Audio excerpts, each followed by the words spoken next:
Hai semua kaum merbahin, perkenalkan saya Tom yang tampan dan pemberani ini akan membawakan sebuah kisah yang mungkin akan membuat kalian kehel dan gelisah karena obsesi seorang pria yang sangat aneh, yaitu terobsesi pada sebuah kecelakaan. Entah apa yang ada di pikirannya, jadi tanpa berlama-lama langsung saja duduk di posisi ternyaman kalian, siapkan ciki kalian, dan...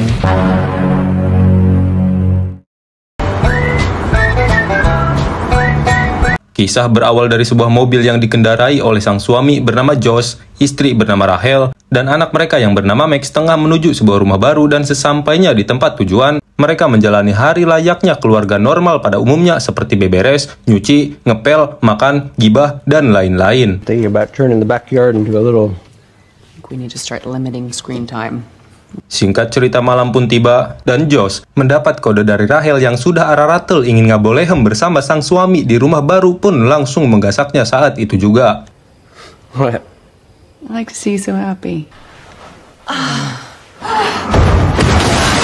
Alangkah terkejutnya mereka saat sedang asik melakukan pengenceritan, tiba-tiba saja muncul ban yang terbang masuk ke dalam rumah dan saat Josh melihat keluar, ternyata ada sebuah mobil menabrak pohon yang tepat berada di halaman rumahnya. Saat pagi tiba, Josh yang telah berada di kantor tampak tidak bersemangat karena kejadian semalam. Rupanya, insiden tersebut menewaskan si pengemudi sehingga membuat Josh yang tengah rapat di kantor pun menjadi tidak fokus dan gelisah. Josh, showtime. RTM. RTM, yeah, well. Lalu saat Josh pulang, ia mencoba menyibukkan diri dengan memotong rumput. Hingga tak lama kemudian, muncul sebuah keluarga yang mengeluarkan karangan bunga dengan sebuah nisan sebagai tanda bela sungkawa atas tragedi yang menimpa. Saat keluarga itu pergi, Josh yang penasaran pun langsung melihat nama yang ada di nisan sembari melihat struktur jalan yang memiliki belokan tajam dan rambu yang tertutup oleh dedaunan. Dengan inisiatif tinggi, ia mencoba memotong pohon yang menutupi rambu agar bisa meminimalisir sebuah kecelakaan.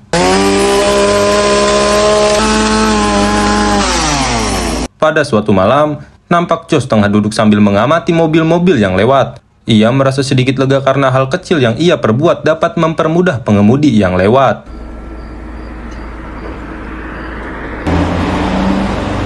Merasa sudah aman, Josh pun masuk ke rumah untuk masak makan malam bersama istri dan anaknya. Dan saat suasana sedang tenang, terdengar suara benturan dari luar yang ternyata... Ya, lagi-lagi ada sebuah kecelakaan terjadi. Namun kali ini si pengemudi masih hidup walaupun sudah di ujung tanduk. Josh mencoba terus berbicara agar si pengemudi itu tetap bertahan sampai bantuan datang. Kemudian telepon si pengemudi berdering dan saat Josh akan mengangkatnya, muncul mobil polisi beserta ambulan dan bersamaan dengan itu, pengemudi itu pun tewas sehingga Josh yang sudah terlanjur memegang ponsel milik si pengemudi pun harus mengantonginya. Kemudian Josh terlihat murung dan menyesal pada dirinya sendiri karena jika saja ia mengerti cara pertolongan pertama, mungkin si pengemudi masih hidup. I was there when he took his last breath. It was horrible. Are you okay? Esoknya saat Josh di kantor, ia nekat menyalin data dari ponsel korban ke dalam laptopnya. Di sana ia melihat keseharian korban yang nampak bahagia dan memiliki istri beserta anak. Karena merasa prihatin, Josh memberanikan diri menghadiri acara pemakaman korban dan melakukan beberapa obrolan dengan anaknya. When I was a teenager, we were... Setelah menghadiri pemakaman itu, Josh langsung mengikuti pelatihan CPR dan karena ngabebeng ingin cepat bisa, ia nampak tak fokus bekerja dan terlihat Josh malah sibuk dengan video tutorial cara menyelamatkan nyawa bukan sibuk dengan pekerjaannya. Bos perusahaan pun sampai memberikan teguran keras karena penurunan kinerja Josh. This would be a good opportunity just to sit down and have a conversation. He used to work for you? Entah apa yang ada di pikirannya, perilaku Josh nampak semakin aneh karena rasa bersalah yang telah menyelimutinya. Bahkan saat sendiri di kamar, ia terus berlatih memberikan pertolongan pertama. Sehingga sangat jelas bahwa obsesinya sangat tinggi sampai Josh terlihat sering melamun memikirkan hal yang tak seharusnya. Selang beberapa hari, Rachel mulai menyadari keanehan dari suaminya. Rachel pun memberikan saran agar pindah saja dari rumah itu karena kecelakaan yang sering terjadi bisa berdampak buruk pada Max. Alih-alih menyetujui keputusan istrinya, Josh malah menolaknya mentah-mentah sehingga membuat Rachel marah karena Josh bukannya mementingkan masa kecil anaknya, ia malah mementingkan penyesalannya. I'd like to take him out of daycare. I know. Beberapa hari berlalu, terlihat Rahel agak khawatir karena anaknya menjadi pendiam. Dan setiap ada mobil yang lewat, Max selalu diam seolah takut akan terulang sebuah kecelakaan. Rahel pun kembali mengusulkan agar pindah dari rumah ini, namun Josh masih menolak sehingga pada malam harinya ia tak diberi jatah. Esoknya saat Josh menjemput pulang anaknya dari les, ia melihat mobil ambulan yang menuju ke arah rumahnya dengan kecepatan penuh, sehingga membuat Josh pun berpikir bahwa ada sebuah kecelakaan di tikungan dan memang benar. Ada sebuah kecelakaan yang membuat Josh sebagai sosok ayah pun meminta Max agar tetap di mobil sedangkan Josh pergi mendekati dan menonton karena sejatinya pria selalu ingin tahu cara dunia bekerja dan pada dasarnya pria memang selalu menjadi manusia yang serba penasarin.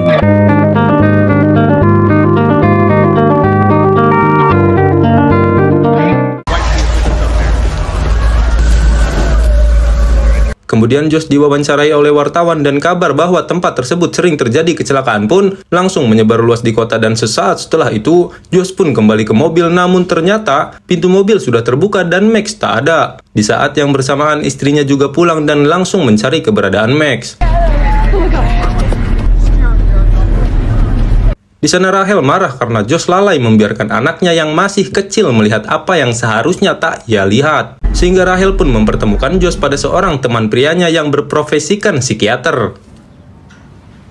Sebelum mengobrol, Josh dihampiri oleh anjing bernama Drake milik si psikiater. Kemudian sesi obrolan pun dimulai. Sesaat setelah mengobrol dengan sang psikiater dan membahas mental anaknya, tingkah Josh nampak aneh dan tidak menyesali saat ia kecolongan anaknya melihat kejadian kemarin. Josh malah menyesali dan menyalahkan istrinya yang jika saja Rahel tidak menyuruh Josh menjemput Max saat les, mungkin Josh bisa menyelamatkan korban kecelakaan itu.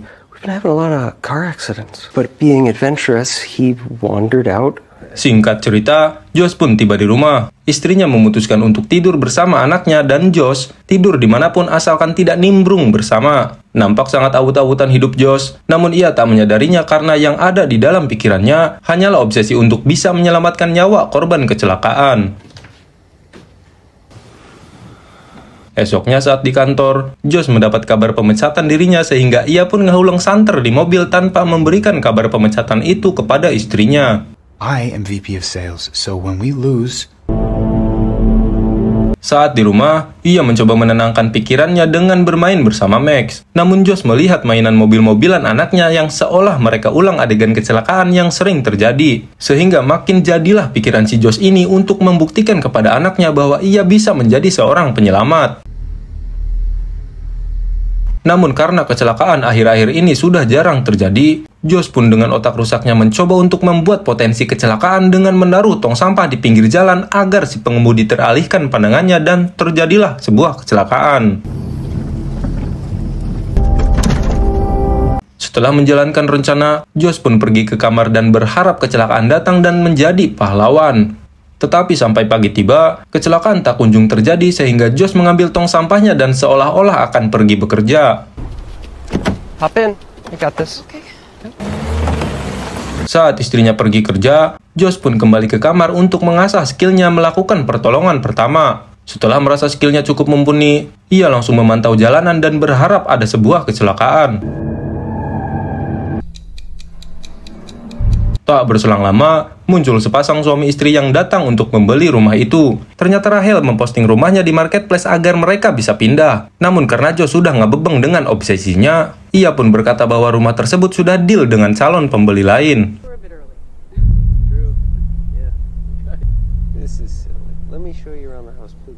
Tak lama kemudian istrinya datang dan marah karena ia mendapat kabar dari si calon pembeli bahwa rumah itu sudah terjual. Sadar bahwa itu ulah Josh, Rahel pun langsung kecewa dan ditambah lagi, Rahel juga mendapat kabar bahwa Josh telah dipecat. Merasa kecewa, Rahel pun memutuskan untuk pergi dari rumah membawa anaknya. Ben and Kate, Do we really have to involve them in this? let's get in the car, all right? Put your seatbelt on. Setelah kepergian istri dan anaknya, Josh mulai sedikit sadar apa yang diinginkan istrinya itu untuk kebaikan anaknya. Akhirnya Josh memutuskan untuk menjual rumah itu dengan harapan bisa memperbaiki hubungan dengan istrinya.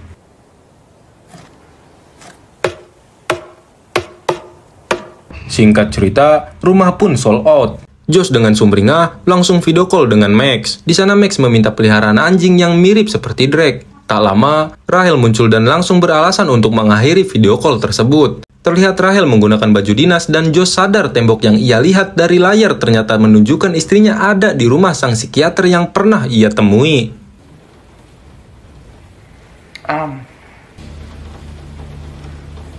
Josh yang patah hati pun mau tidak mau langsung bebenah karena rumah sudah terjual, nasi sudah menjadi bubur. Ia langsung membereskan barang-barangnya ke dalam truk saat tengah berkemas, tiba-tiba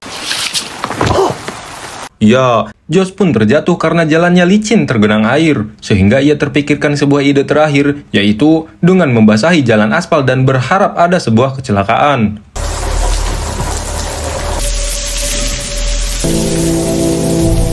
Tetapi nampak siraman air tak cukup, sehingga Josh langsung memotong rambu jalan dan berharap ada sebuah kecelakaan agar ia bisa menjadi sosok penyelamat. Dengan mata ngantuk, Josh pun duduk di dalam rumah dan menunggu sebuah insiden yang ia inginkan.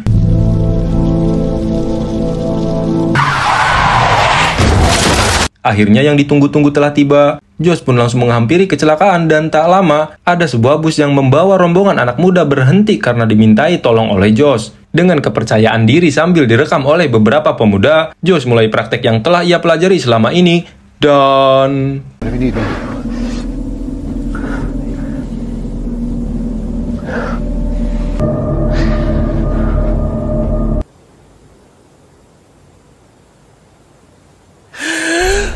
Ya, pengendara pun selamat dan berhasil hidup berkat usaha dan dedikasi Josh. Setelah itu, entah apa yang terjadi karena film selesai dan tamat.